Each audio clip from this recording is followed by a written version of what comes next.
नमस्कार दोस्तों, कथा श्रेणी चैनल में आप सभी का स्वागत है। आज मैं आपके सामने और एक कहानी लेकर आई हूँ। उम्मीद है आपको ये कहानी बहुत पसंद आएगी। कहानी का पूरा आनंद लेने के लिए वीडियो को अंत तक देखना न भूलें। चैनल को सब्सक्राइब करें, बेल आइकन पर क्लिक करें, लाइक करें, कमेंट करें और शेयर जरूर करें। आज की हमारी कहानी मैं शुरू करती हूँ, जिसका शीर्षक है तैयारी। हम लोग हमेशा बुरे वक्त में परेशान हो जाते हैं, लेकिन अच्छे वक्त के लिए तैयारी नहीं करते हैं। ये कहानी भी उसी के बारे में है। किसी गांव में बहुत समय से बारिश नहीं हुई थी। गांव के किसान बहुत परेशान थे। खेती करने के लिए सभी इंद्र की कृपा पर निर्भर थे। सभी ने मिलकर भगवान के पूजा पाठ भी किए, पर बारिश होने का नाम ही नहीं ले रही थी। हर रोज सभी किसान एक जगह पर इकट्ठा होते थे और वो सब बादलों को ताकते रहते थे कि कब बारिश हो।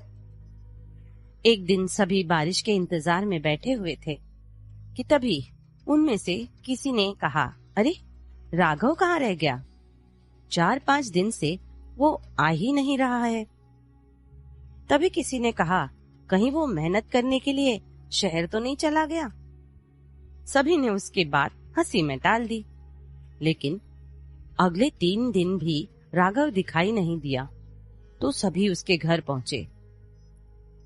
राघव के घर पर जाकर किसी ने उसके बेटे से पूछा कि बेटा, तेरे बाबूजी कहाँ हैं?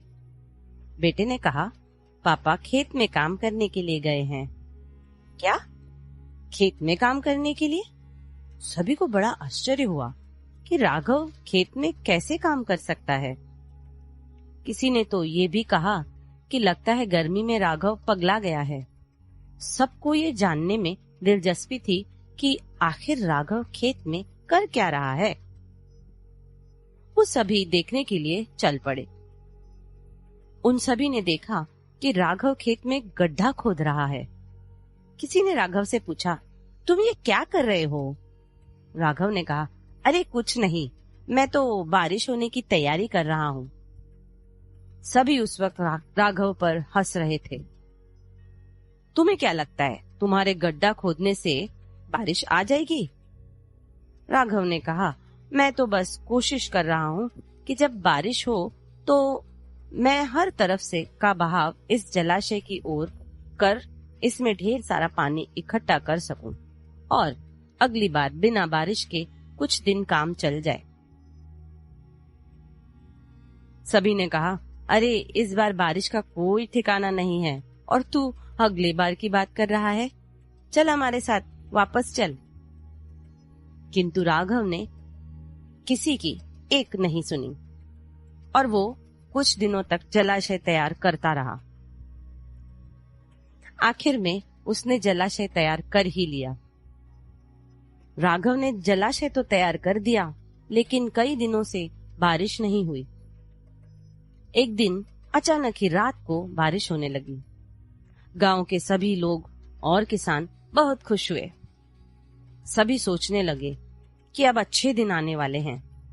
लेकिन बारिश तो कुछ ही देर बरसने के बाद थम गई और साथ में किसानों की खुशी भी थम गई। अगली सुबह सभी खेत में गए। बारिश कम होने की वजह से मिट्टी सिर्फ ऊपर से ही गीली थी। ऐसे में खेतों की जुताई शुरू हो सकती थी, लेकिन सिंचाई के लिए और भी पानी की जरूरत थी, पर वो नहीं था। सभी किसान मायूस होकर अपने अपने घर चले जाते हैं। दूसरी ओर राघव भी अपने खेत में पहुंचा था और वो अपने छोटे से जलाशय को पूरा पानी से भरा हुआ देखकर बहुत खुश हो जाता है। राघव अब समय गंवाए बिना खेत जोतना शुरू करता है। कुछ ही महीनों में पूरे गांव में बस एक ही चीज हरी भरी दिखाई दे रही थी और वो था राघव का खेत। जब समय अच्छा ना हो, ऐसे में ज्यादातर लोग समय अच्छा होने का इंतजार करते रहते हैं। लेकिन ऐसे समय में हमें अच्छे समय में क्या करना चाहिए उसकी तैयारी करनी चाहिए। कुदरत का नियम है, दिन के बाद रात होती ही है और रात के बाद दिन होता ही है। हमारा बुरा वक्त हमेशा के लिए नहीं रहता है, बुरे के बाद अच्छा होता ही है। हमें बुरे वक्त में अपने आप को तैयार कर लेना चाहिए, क्योंकि जब अच्छा वक्त आएगा तब हमारे पास समय नहीं होगा। हम आज क्या कर रहे हैं यही तय करेगा कि हम कल क्या करेंगे। आज हम जो कुछ भी हैं वो सिर्फ हम अपने बीते कल की वजह से हैं। अगर हमने अपने बीते कल में कुछ अच्छा काम किया होगा तो आज हम अच्छे ही होंगे। अगर आपको हमारी ये स्टोरी अच्छी लगी हो तो अपने दोस्तों के साथ भी शेयर कीजिए और कमेंट में जरूर बताइए कि कैसी लगी ये कहानी हमारी। अब तक के लिए सिर्फ इतना ही। धन्यवाद।